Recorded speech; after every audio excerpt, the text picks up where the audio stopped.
What are we hearing more of from Mike Henry here in this media call? And, overall, your call on takeaway of these earnings?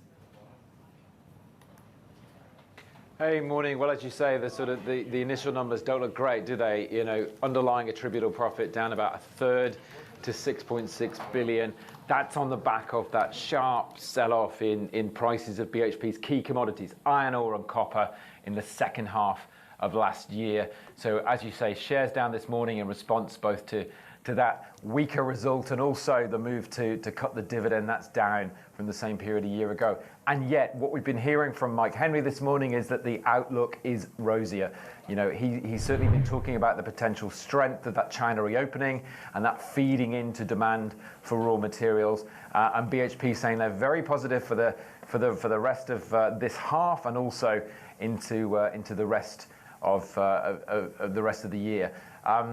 So look, the result probably a weaker one, but they're pretty confident that we're turning the corner. And of course, we are seeing some prices of things like iron ore starting to pick up already. Dave, what's happening with the divestment from coal and looking more, everyone loves these future-facing commodities and minerals, right?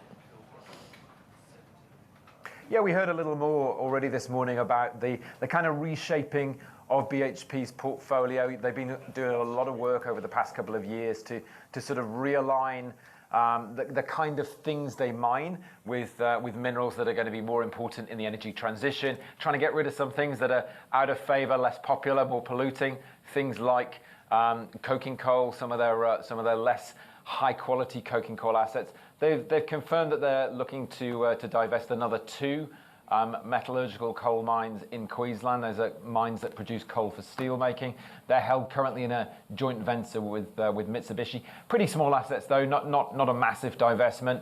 On the other end of the equation, they're going to push ahead even faster with a plan to bring on a potash. That's a crop nutrient, a fertilizer. The big potash mine in Canada, that will now enter first production in 2026, a year ahead of track. They're also forging ahead with potential sort of second stage of the expansion there. That's all a potential 100-year project, they say, in crop nutrients.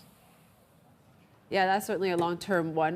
The market still seems to be quite disappointed by just the results itself, not so much as upbeat about the outlook as Mike Henry has highlighted there, David.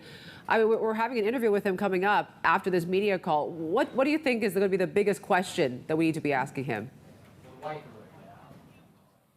Well, I think a lot hinges around China, right? I mean, what are the actual signs? What is the evidence that the COVID zero policy, that reopening is genuinely going to feed through to stronger demand?